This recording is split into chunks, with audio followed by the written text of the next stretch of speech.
Hoje, dia 6 de setembro, eu quero agradecer a todos que participaram das minhas reuniões, da peregrinação. Aqueles que não participaram perderam a oportunidade de conhecer o trabalho, né?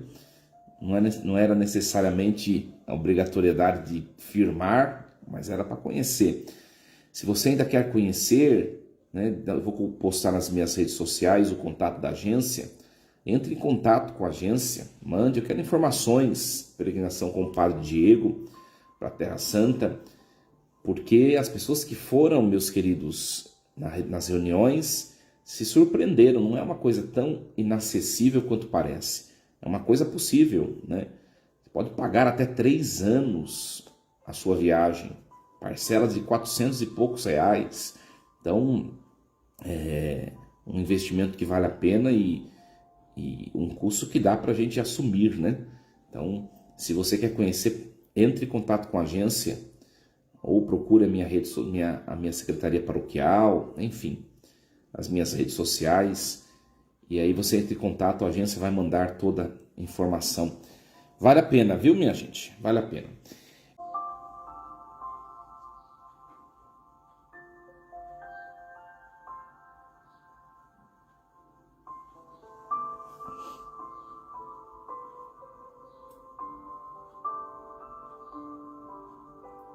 (6 de setembro de 2023), quarta-feira da 22ª semana do Tempo Comum.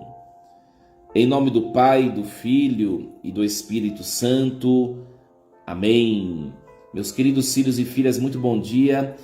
Vos acolho com a paz de Jesus. Louvado seja Deus, nessa quarta-feira, dia 6, nos encontrarmos virtualmente para meditarmos a palavra do Senhor, iniciar o nosso dia debaixo da proteção de nosso Deus amado e adorado.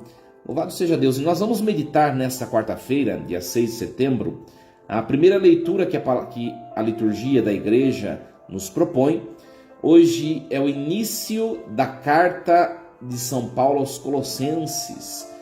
Colossenses capítulo 1, versículos do 1 ao 8.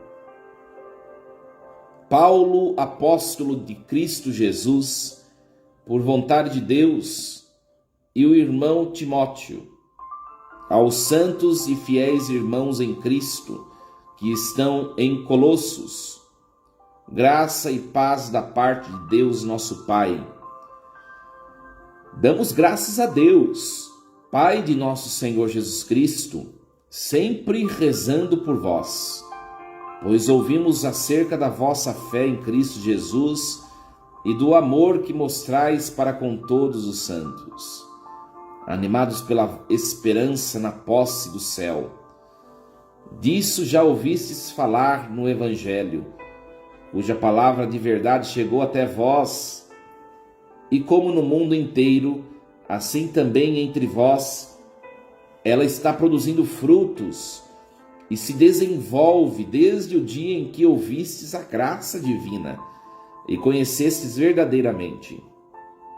Assim, aprendestes de Epáfras, nosso estimado companheiro, que é junto de vós um autêntico mensageiro de Cristo.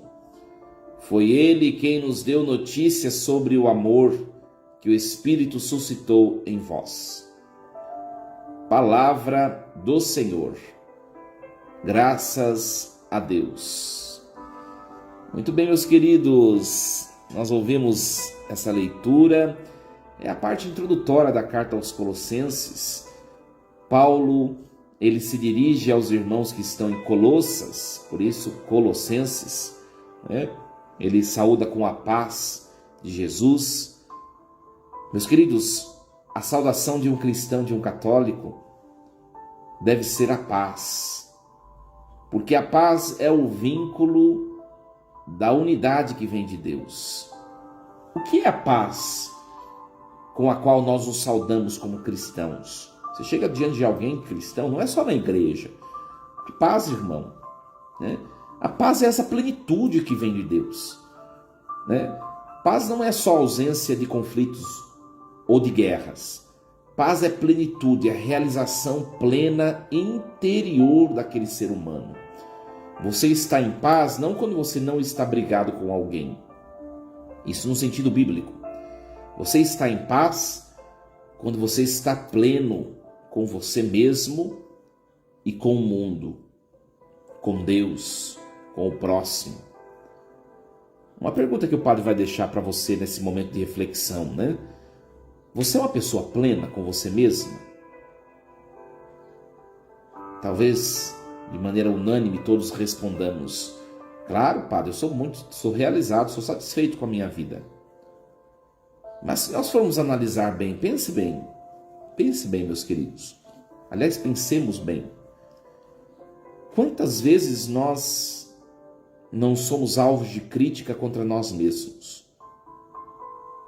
Quantas coisas em nós não aprovamos, não amamos, e se pudéssemos, desenhávamos o contrário, o oposto da nossa realidade.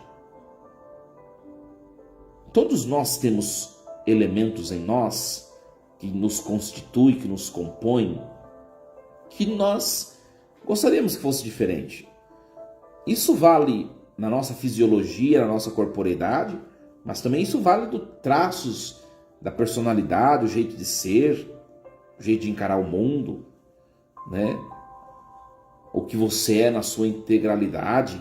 Todo mundo, eu gostaria de ser uma pessoa diferente, tal. Mas esse fato de pensar em ser diferente não pode nos fazer pessoas que não são realizadas, pessoas incompletas. Quando eu falo da paz, eu tenho que me sentir completo comigo mesmo. É importante falar isso, sabe por quê? Porque tem gente que vai na igreja, que tem encontro com Deus, que reza, mas que só se autocritica, não se valoriza. Você precisa valorizar suas virtudes, você precisa valorizar aquilo que em você é qualidade. Tem defeitos? Tem. Quem de nós não tem? Quem de nós não tem, meu querido, minha querida? E aí Paulo, ele vai elogiar a comunidade de Colossos. Isso é importante por quê? Porque a gente tem um hábito que não engrandece, de criticar primeiro a si próprio e depois o próximo. Tal pessoa só faz tal coisa, tal. Olha o que tem de bom a pessoa estar próximo de você. No que aquela pessoa pode te engrandecer? Será que aquela pessoa é tão imprestável, insignificante, de modo que ela não tenha uma virtude que possa me engrandecer, me edificar? Ou será que são os meus olhos que estão condicionados somente a ver o mal? Para a gente pensar um pouquinho, né? Paulo, ele vai elogiar a comunidade de Colosso. Nós damos graças a Deus, Pai do nosso Senhor Jesus Cristo. Estamos sempre rezando por vós, pois ouvimos acerca da vossa fé em Cristo. Olha que bonito. E o que chama atenção por primeiro em Colossos, que é essa comunidade, né, paulina, é a fé. Meus queridos, na nossa vida também de cristãos, católicos, nós precisamos ser um testemunho maior, mais eficaz da fé que professamos. Aí, padre, eu sou um homem, uma mulher de fé, vou sempre na igreja, não sei o quê. Mas não é só ir à igreja. Ir à igreja é o ponto de partida para a gente poder beber da graça de Deus e alimentar a fé. Mas a fé ela deve ser demonstrada no mundo, diante das pessoas com quem convivemos, no nosso falar, na nossa reação diante de uma adversidade. Quando a gente enfrenta algum problema, surge alguma coisa, pode ser coisa pequena que for, por exemplo, lá no seu serviço, teve algum acontecimento, aconteceu alguma coisa.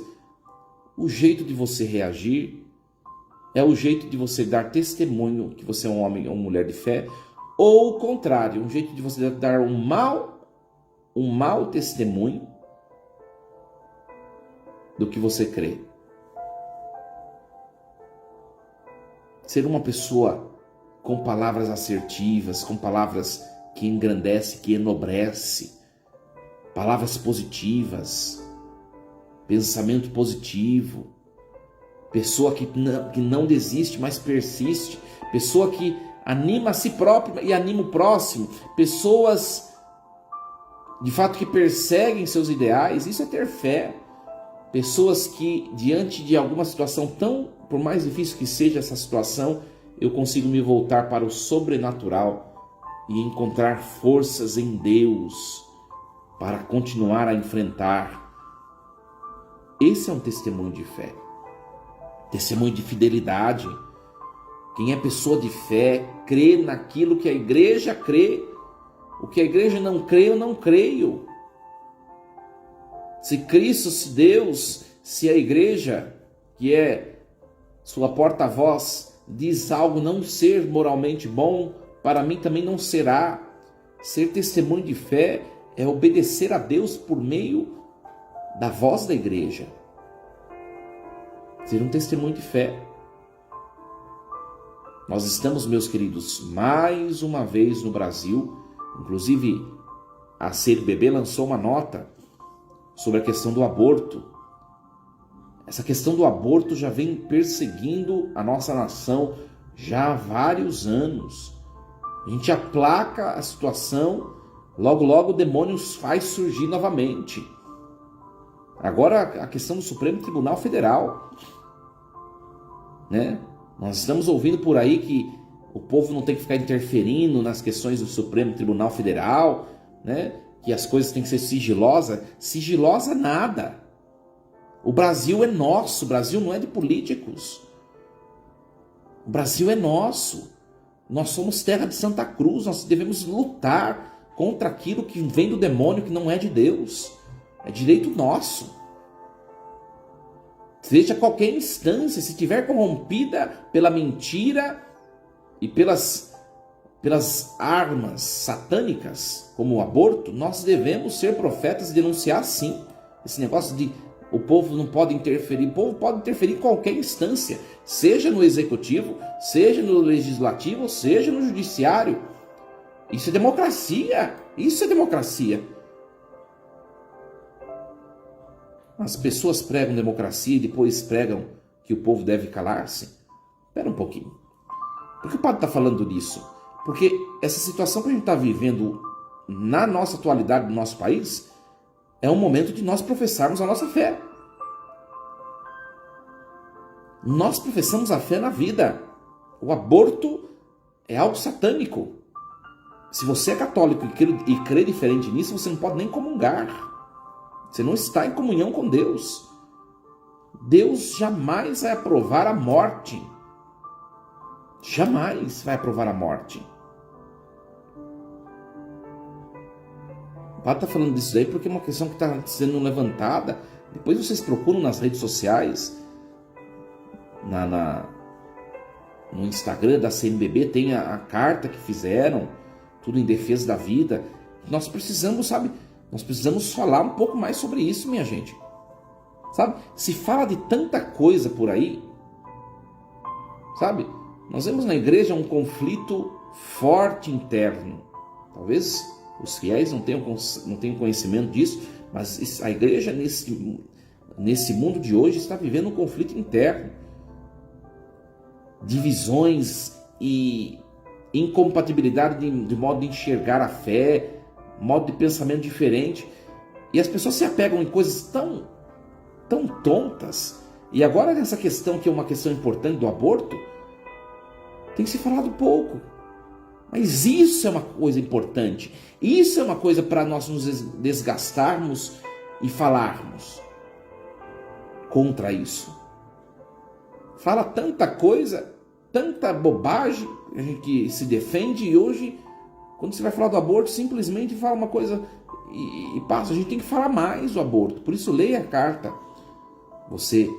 A carta, na verdade, é o ponto de vista, né? É o parecer da Igreja do Brasil sobre isso. Questão de fé, minha gente. São nesses momentos que a gente tem que pôr a fé em prática.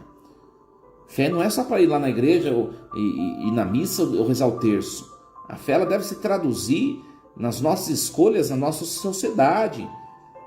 no nosso modo de agir, no nosso modo de intervir na sociedade. Aí que a fé deve estar presente. E Paulo, ele se alegra pela fé da comunidade colossense. Uma comunidade cheia de fé. E depois ele fala: nós ouvimos acerca da vossa fé em Cristo Jesus, nós ouvimos acerca do amor com que mostrais para com todos os santos. Além da fé, de defender aquilo que é de Deus, de acolher aquilo que é de Deus, de testemunhar, Paulo, ele nota o dom do amor na vida comunitária. O amor, ele é exigente, meus queridos. O amor verdadeiro, não o amor humano, meramente humano. O amor verdadeiro exige que eu esteja bem com todos. Exige que eu conviva com todos. O amor verdadeiro não permite acepção de pessoas. Se você tem alguém que você está entalado na garganta, não é simplesmente ir até a pessoa e pedir perdão. Isso é um ponto de partida. Mas comece a rezar para Deus pedindo o dom do perdão. Às vezes, a ofensa, o mal que me causaram foi tão grande que com as minhas forças humanas eu não consigo perdoar mais. É por isso que o padre sempre aconselha: reza pedindo o dom do perdão. E perdão não é esquecer nada, minha gente. Perdão não é ter amnésia. Perdão é você já não ter nenhum sentimento diante da lembrança daquele fato. Acolher a todos, conviver com todos, fazer o que precisa fazer. Esse é o amor de que fala São Paulo. Sabe quando a pessoa não merece nada que você faça por ela, mas ainda assim você vai lá e faz? E você faz porque você ama, não porque ela merece. Isso é amor verdadeiro. Isso é amor verdadeiro. Amor é respeito, é admiração. Ele percebe, São Paulo, na comunidade de Colossos, que as pessoas vivem em paz, vivem bem. Pelo menos é o que ele, a aparência que ele, o primeiro contato que ele teve, né? Vocês vivem um amor entre vocês. Olha que bonito. O respeito, a admiração, o entrar na vida do outro, o poder ser sincero. Depois ele fala assim, né? Nós damos graças a Deus também, porque vocês estão animados pela esperança na posse do céu. Aquela comunidade é uma comunidade que vive a sua vida, vive as suas experiências, realiza seus compromissos, vão atrás das suas coisas, mas é uma comunidade que não tira os olhos da esperança do céu, não tira os olhos do céu. Nós precisamos viver isso também na nossa vida.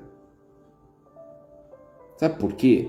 Quando a gente tira o olho do céu, se a gente virar de maneira tão brusca e afastar o nosso olhar daquilo que nos espera, que são os acontecimentos futuros, nós nem na igreja vamos mais. Porque hoje tem um monte de gente que não vai mais à igreja porque tiraram o olhar do céu.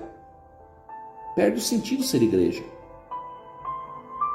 Eu tenho que levar no meu coração a consciência de tudo que eu estou vivendo aqui vai passar. A consciência de que tudo que eu vivo, todas as minhas conquistas, como também as minhas derrotas, tudo que eu estou vivendo, bom ou ruim, momentos difíceis, momentos fáceis, tudo vai ficar para trás e eu tenho um céu à frente me aguardando. E por isso, quando eu lembro disso, eu procedo de tal maneira para possuir o céu depois da minha morte. Por que as pessoas estão tão distantes de Deus? Porque perderam o olhar na questão do céu e do inferno. A incapacidade de tomar consciência de que na hora da morte eu vou ter que tomar uma decisão de acordo com o meu hoje. Por isso que quando a gente estuda escatologia na faculdade, que é onde a gente falava bastante do fim dos tempos, né? da morte, anteontem. A crise do mundo de hoje é uma crise escatológica. É uma crise da virtude da esperança. É uma crise escatológica. Por quê? As pessoas não esperam mais pelo juízo. Perderam a consciência de que haverá um juízo. Ora, se eu tenho certeza de que vou ser julgado,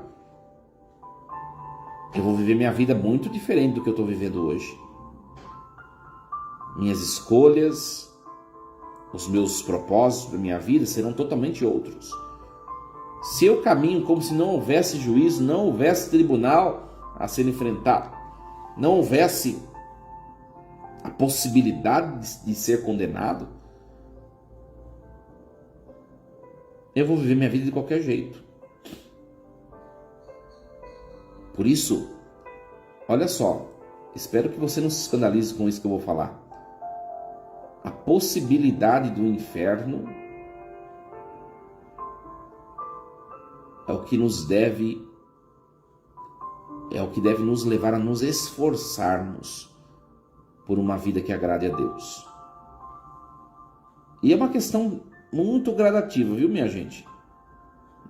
Ninguém pode dizer assim, eu me converti. Se converteu, a conversão ela vai até o último suspiro. Todos nós temos defeitos, temos coisas a ser superadas em nós. Mas a gente precisa dar passos, amadurecer. Tem coisas que não são tão fáceis. As situações que pegam no nosso pé, situações que nos tornam frágeis. Mas a gente tem que dar passos de santificação, né? É isso que agrada o coração de Deus. Esperar o supremo juízo. Meus queridos, e depois Paulo vai dizer assim: vós já ouvistes falar no Evangelho, cuja palavra de verdade já chegou até vós, né? E essa palavra está produzindo muito fruto, desde o dia em que ouviste a graça divina. A fé entra pelo ouvido. A palavra foi proclamada comunitariamente, por isso aquela palavra está transformando o coração daquela comunidade de Colossos. A fé não vem... Não sei o que você crê sobre fé. A fé vem por meio da minha meditação. Não, a fé vem pelo ouvir. Por isso que a igreja anuncia o Evangelho, a igreja fala do Evangelho para que aquela voz que ecoa, que parte da igreja, entre no nosso ouvido e junto daquela palavra o dom da fé e da esperança e da caridade mora em mim. Eu preciso ouvir mais a palavra de Deus. Meus queridos, a gente escuta tanta coisa no nosso dia a dia. A gente escuta tanta coisa e não tem problema, né? Eu recebo bastante piada, zoeira, algumas coisas até às vezes pesada, né? A zoeira o povo manda, eu escuto, dou risada, não tem problema, né? Sou uma pessoa muito, muito livre com essas coisas, sabe? Dou risada e coisas, mas a gente também tem que ter o hábito de escutar a palavra de Deus, né? Por isso que eu falo para você, compartilhe essas reflexões diárias que a gente coloca nas nossas redes sociais. A gente manda tanta piada, e quanto que a gente manda a palavra de Deus? Ou a gente escuta tantas coisas, lazer, entretenimento, diversão, mas o quanto que a gente escuta a palavra de Deus?